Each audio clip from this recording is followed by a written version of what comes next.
Hello and welcome to Queer Abbey, a weekly chat show that is performed, recorded, and produced by yours truly.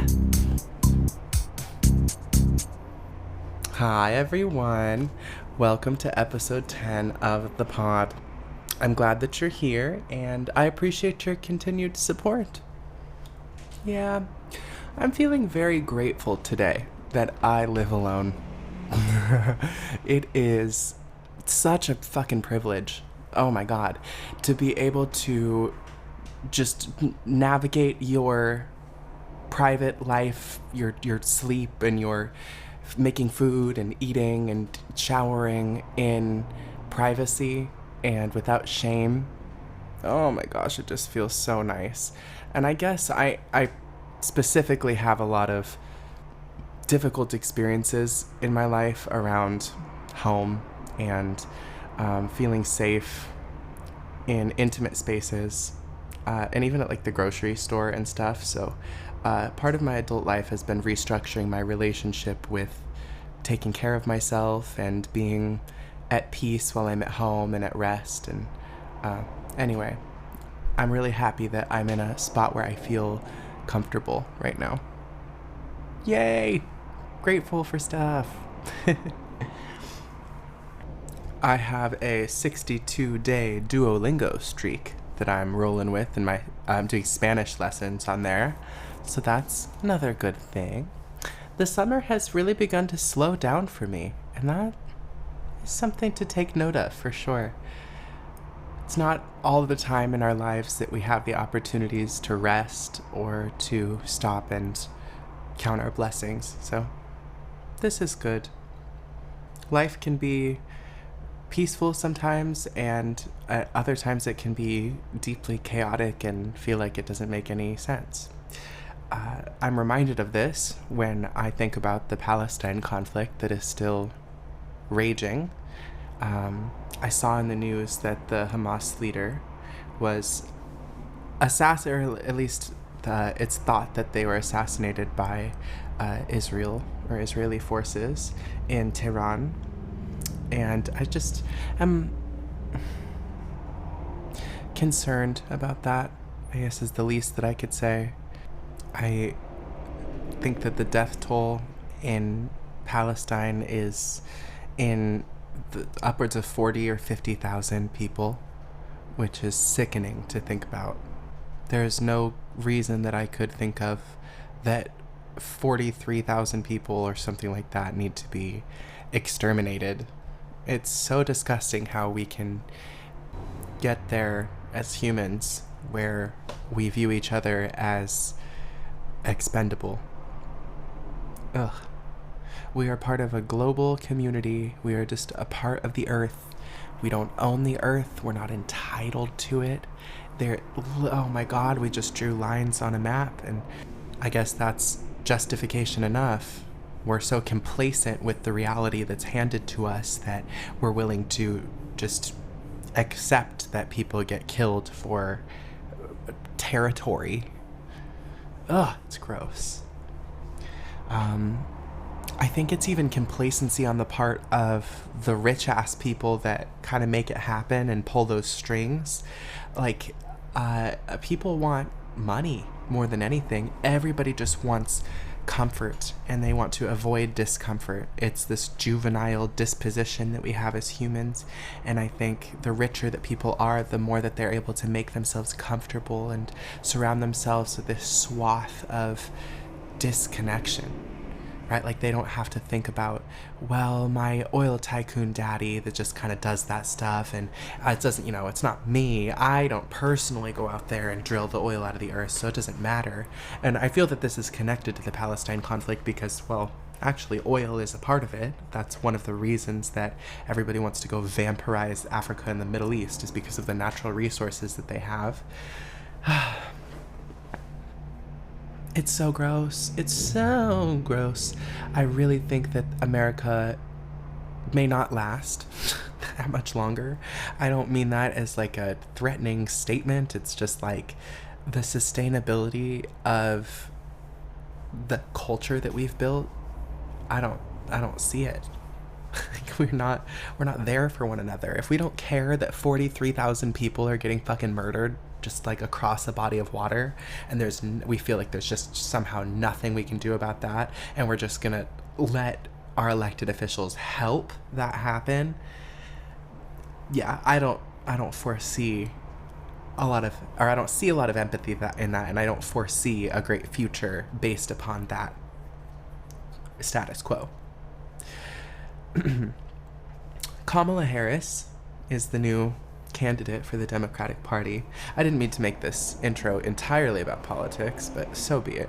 I really resent when people make statements like that, like, oh, let's not discuss politics, or I don't like to be political. It might be passé for me to even be talking about this, because I think we all are realizing the temperature of current events. It warrants you looking up from your phone and looking around and caring about what's happening. I really hope that people are going to vote in the election. Whether or not you believe that's going to do anything, I think it's better to err on the side of action than it is to be completely apathetic. I'm glad that Biden stepped down for obvious reasons. I think that there's just a real weakness in the leadership of the Democratic Party in general, but he was such a easily targetable figurehead. And if we are going to play the whole game of having two parties and doing this just where nothing happens and we just let the pendulum swing back and forth, I would at least like it for symbolically for a woman to be in charge. And Kamala Harris is not a perfect person, but she's better than some, so whatever. Major loser. I love smoking weed. Really do. Did you know that a terpene, you may have heard that word in the context of weed smoking or at a dispensary, should you have gone to one, but terpenes actually are plant essential oils, basically the essence of a plant, and they are found in all sorts of plants, not just marijuana. Because the word is used so much in the weed context, it kind of seems like it's something that's just like marijuana, based. But lavender, for example, is a plant with a really commonly used terpene called linalool that is actually also present in marijuana. But linalool is an oil compound that contains the fragrance of lavender. It's what makes lavender smell like lavender. Linalool. Linalool. Yeah. There's a variety of other terpenes that we know about that are consistently found in both marijuana as well as, a bunch of other plants. And many of them have a combination of, similar terpenes. Like another one is limonene or limonene. I'm not sure how you actually pronounce it. I say limonene. But that one's going to be found in all citrus fruits. It has that citrusy quality and is found in strains of marijuana that have nomenclature like lemon or orange, etc. It kind of mirrors that how the limonene compound is found in citrus fruits a lot. Another fun one is myrcene or myrcene. It's like Myrcene. That one is the gassy terpene. It's literally found in gasoline, and it gives weed that like loud, punchy quality. Myrcene is a really pain relieving terpene. When you smoke it along with the THC, it's one of the only plant terpenes that is able to pass through your blood-brain barrier, and it like is actually affecting your brain receptors. So a lot of the strains that get you like really, really blasted are high in myrcene, and the terminology that is like all about gas and weed being gassy, jet fuel, all of that kind of connotation about gasoline, it comes from this terpene. A ton of myrcene will usually cause a strain to be more of an indica, in my understanding, but I'm actually kind of confused about that, even as somebody that has a lot of experience around different marijuana. Myrcene can have a variable effect depending on what other terpenes are present. It gets you like more high. It's super anti-inflammatory. It has like that very heady buzz associated with the high that it gives you. And yeah, I find this information particularly interesting. Terpenes are all throughout nature. There's a bunch of different ones, and they characterize the essence of a plant, and they have different effects on our nervous system and particular parts of our brain, like the cannabinoid system. I can't wait until we have more thorough research about the effects of marijuana and the medicinal applications. I, would love to avoid saying that it's some sort of panacea. I don't think that weed is a cure-all. I don't think that everybody should smoke weed. I think I've talked about that once before on this podcast, but it is helpful for some people, and to isolate and understand those effects is so important. Medicine is in the dose, and on top of that, I don't think that ignorance is precaution in any real means. Not knowing about weed doesn't help people not smoke weed. I mean, I think we all know a stoner, right? But the fact that it's not federally legal in the US just leads to arrests, people having to pay fines to their state governments. And it's, once again, it all comes down to money. I'm from Idaho, where it's most definitely not legal. And they probably make a fuck ton of money off of arresting people for marijuana charges. I got charges in high school myself that I had to pay exorbitant amounts of money, and obviously my parents had to help me with that. It's a really, really fucked up system that has an even more disproportionate effect on anybody that's black or brown, and yeah, it sucks. I guess I think all drugs should just be decriminalized. I'm going through a lot of my opinions today, damn, but there you go. Some of Wilson's beliefs today. So make sure you guys are registered to vote, get prepared to go to your polling place in November. Yay. You should also be voting in your local elections. It's importante. I think that it's about time for us to roll into our advice segment for this week. Let's do it.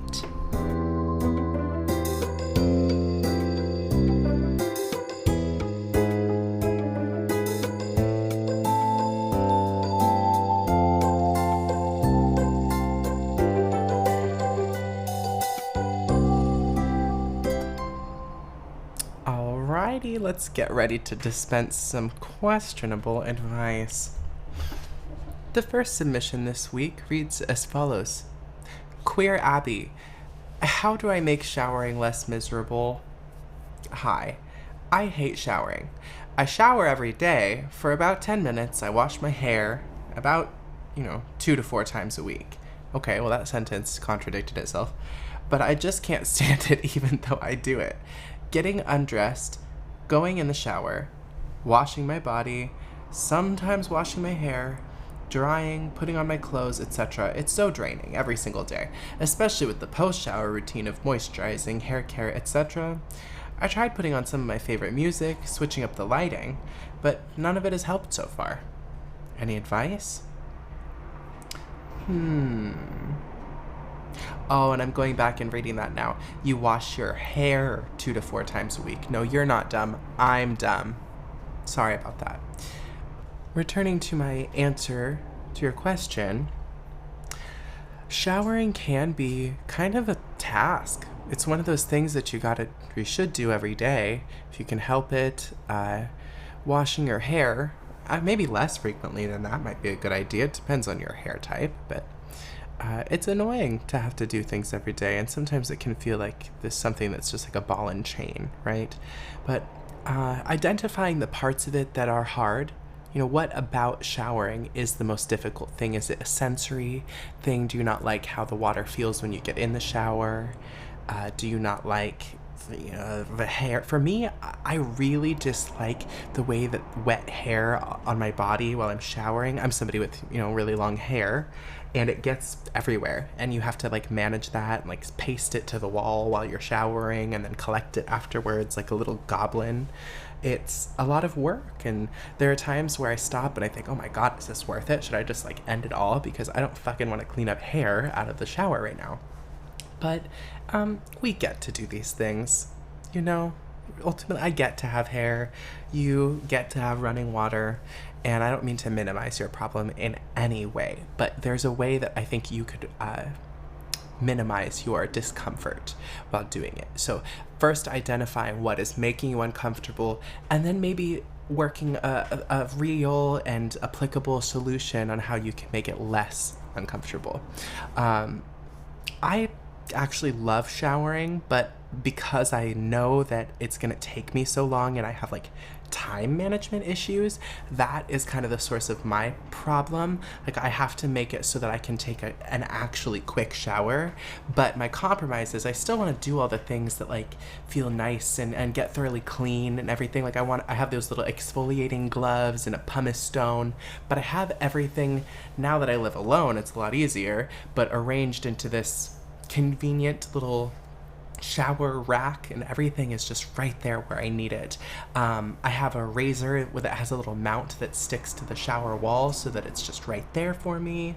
And all of those sorts of applications that make it so that it just save me motion and time and make it so that I want to go in the shower. It's less of an effort, and I know I can do it quickly, and I'll be happy after I'm done. Figuring that out for yourself. That's the key, mama. You can do this. Like I just said, organization, maybe having it so that everything's laid out nicely for you. And yeah, you said you like to shower for 10 minutes. I wish I could get everything, done in the shower in 10 minutes, but I guess it's mostly because I have long ass hair. I like to condition it every time I shower and get it wet. If I'm in a rush, I need to work on just doing this more, but I have a shower cap, and I can throw that on and just clean myself, and that's fine. But I love to run a little wet brush through my hair with conditioner, and then I wash it like twice a week is my average. You can do this. You're a star. And you're not weird for struggling with hygiene. It's really difficult to talk about, but it's actually normal, and I think it's okay to learn those things whenever it is best for you, right? But get on it, because taking care of yourself is important. Okay, next question. Oui, baguette. Oh yeah, the Olympics are happening right now too. That's a thing. Forgot about that. Well, the next question here. Queer Abbey. He gets soft when I touch him down there. Aw. So, I've been dating this guy for a couple months now. We haven't actually slept together, and he seems to have no issue getting hard, but when we do foreplay and I grab his junk from over his clothes, he goes soft. I always ask him before grabbing down there, and he says yes. He even guides my hand down there sometimes. Then, as soon as I start stroking him from over his underwear, he starts to go soft. Then I stop. He says it feels good, but he's just nervous. What should I do? Well. The infamous, I'm nervous penis. A good old run-of-the-mill erectile dysfunction is what that is. It happens. It's totally a mental thing. I don't know what your anatomy is, but I'm assuming, because of your question, that you don't have a penis. And yeah, it can be difficult when prompted to maintain an erection. Doing porn, this is the challenge, the mental hurdle that you have to be able to get over in order to do pornography is maintaining an erection even though you're like nervous, and it's really hard. Let me tell you, I think that in a more day-to-day application, people have sex with each other, and when it's like the first time or it's a new relationship or whatever, like you said you're a couple months deep, It's nerve-wracking to show people your body, to be intimate, to touch them and let them touch you. All of those things require a great deal of vulnerability and comfort with yourself, right? I'm glad that you have a non-judgmental perspective about it, but there's nothing that you're really doing wrong. It's a nerves thing, and maybe if you can remove some of the mental hurdles to getting to the hard dick. Sorry, that's terrible. That it might be easier, not thinking so much about the need to be erect or creating a frame around it, oh, now it's time for you to be hard, and just kind of casually playing as the sexual desire ebbs and flows. That might be a little bit more easy to get into, as opposed to saying okay, now is the time, because that's really what causes that mental block, is feeling like you have to do something, and then the fear that you're going to fail follows and just becomes pervasive. It's really hard to stop thinking about it once you start, when you're like, oh no, I'm gonna go soft, and then you start, and then you can't get hard again. Oh, so it's nerve-wracking. So be nice, and maybe have a conversation about how you can ease the the nervousness about it. But oh well, it's not the end of the world. You could always try damn sildenafil of Viagra if you needed to, but I wouldn't recommend that, because it fucks with your blood pressure. A little known fact about Viagra, but because it dilates or relaxes your blood vessels, it causes your eyes to get really red. Can actually feel kind of uncomfortable. Ask me how I know. Okay, next question. So our third and final submission for this episode reads as follows. Queer Abbey. I've met a lovely guy. His breath is horrific. What do I do? We've been on a few dates. His breath is incredibly bad. I can't ignore it. His teeth look grim, like they need to be cleaned or medicated. I don't know. Other than that, it's going really well, so I don't want to lose him. It's been like this on multiple occasions, before and after food and drink, so it's not dependent on what he's eating or drinking. How do I tell him that he's got to do something about this? Help! Ew, not the stinky breath. Oh, that's hard. I think... Okay, am I crazy, or was there a teeth question last week, too? I don't remember, but, it's so hard. I have so much sympathy for people with, really bad oral hygiene habits, just similar to the showering thing, where it can be hard and it's taboo to talk about, and it usually stems from a lack of care in childhood, right? You don't learn to take care of your teeth as a kid, and then it just progresses and gets worse and worse as an adult, and unless you have an extensive budget to take care of it, there's nothing really you can do, because you can't just put enamel back on your teeth. And it's something that I feel a lot of shame about too. If I have decent teeth, they're fine, but the standard that we have set nowadays, that everybody has veneers and perfectly white teeth, has made me feel like Quasimodo, because I smoke and love to drink coffee every day and my teeth are yellow.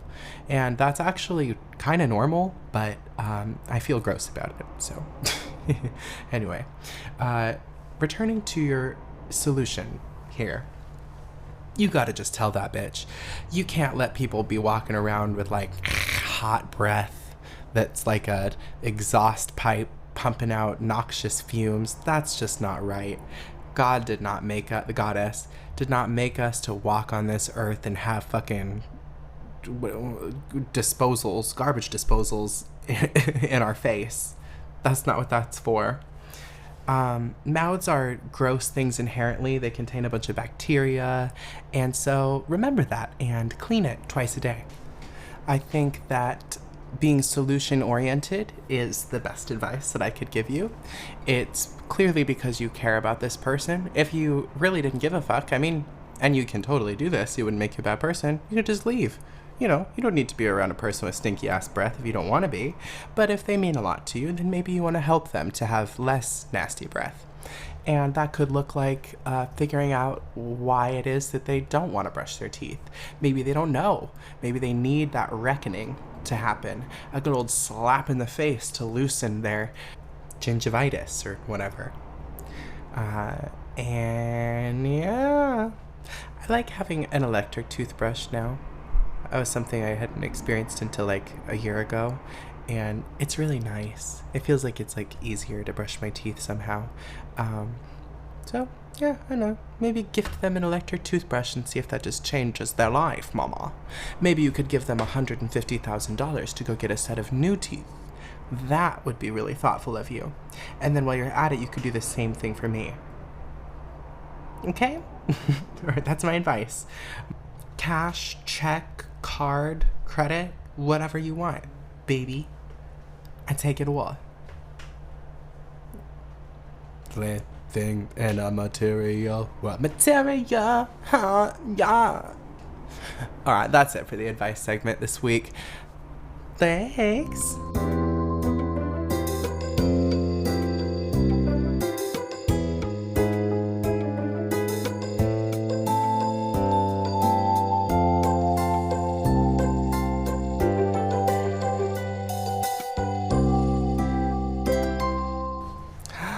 Yay, we love dispensing questionable advice. And once again, here's a reminder that I am not a professional at, well, just about anything. I'm a professional at throwing neck, being a bitch, showing up to work on time, getting the bag. That's it.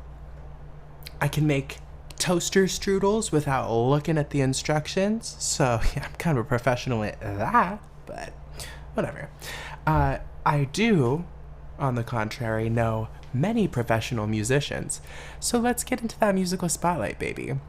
Just before that, though, if you wanted to be featured as a musical spotlight, or if you wanted to submit one of your qualms in life to be featured in the advice segment, you can contact us through our anonymous inbox, which will be linked in the episode description. As always, just scroll down to the bottom of that description there, follow that little link there, and that's how you can go ahead and submit your story. Or you can hit up our phone number, which is 503-567-2053, or our email, which is queerabbey@gmail.com, okay? QUEERABBEY@gmail.com. Mom, you just wouldn't understand. Okay, sorry, I've had too much coffee today. The musical spotlight this week is lit. It is a band that is comprised of some lovely queer weirdos from Boise called Buttstuff, which is just the best band name, right? Hard to forget. Everyone loves Buttstuff. They have a new album that just dropped fairly recently called You Talk Too Much, But You Can Always Talk to Me, targeted towards yappers of all shapes and sizes. Buttstuff has a really unique sound. It's firmly rooted in that punk and emo setup, right? They've got a lot of lush guitar, some really lovely emotional vocals that kind of tug at your heartstrings, very smart lyrics that are a bit wicked and calling out social issues, as well as addressing kind of mundane life experiences like just being with the one that you love. There's a lot of all of that. Really beautiful music, and it even has a little bit of a country exploration, this album. The song that I chose to feature is called Call Her, and yeah, let's get right into it. You'll see what I mean. There's like some slide guitar moments and a little bit of a country feel that I was really surprised by. But I hope y'all love Buttstuff as much as I do. This, once again, is Call Her by Buttstuff from the album You Talk Too Much, But You Can Always Talk to Me. I'm still glad I helped you.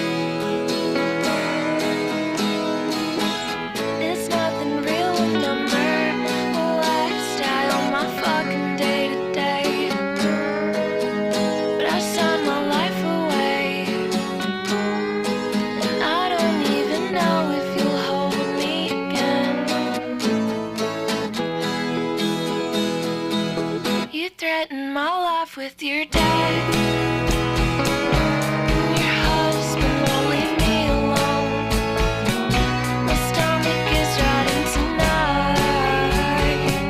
But I'll channel it in you. Smoke weed till I'm suffering worse than you do.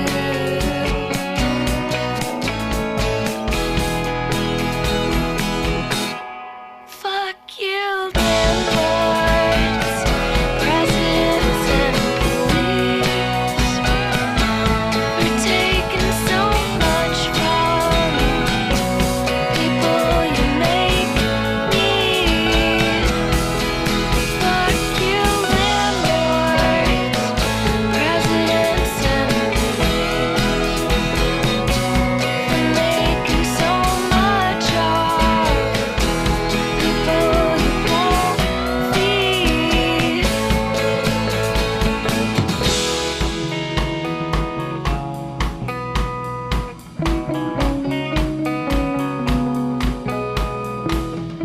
Wouldn't bother him if she died tonight. Wouldn't bother him if she died tonight. Y'all, get into that. Something about butt stuff just feels so right. You know? Oh god, it's hard to not make butt stuff jokes. I love them. Go give that entire album a listen because there's a bunch of bangers. It was hard to pick one. The second to this would be Piss, another singular beauty off of this work. As always, you can find the link to this song on Spotify right there in the episode description. So as soon as this wraps up in just a minute here, go listen through that album. Yeah, I think that you'll all find that you'll love butt stuff. The sound of butt stuff is unique, you know, and I'm not talking about that kind of, not that. Butt Stuff the band. Yeah. All right, so have a good rest of your week. I appreciate all you queer little guys and gals and transes listening to my podcast. A little Queer Abbey we have here, like a little gay church. How stunning is that? Until next Sunday. See you later.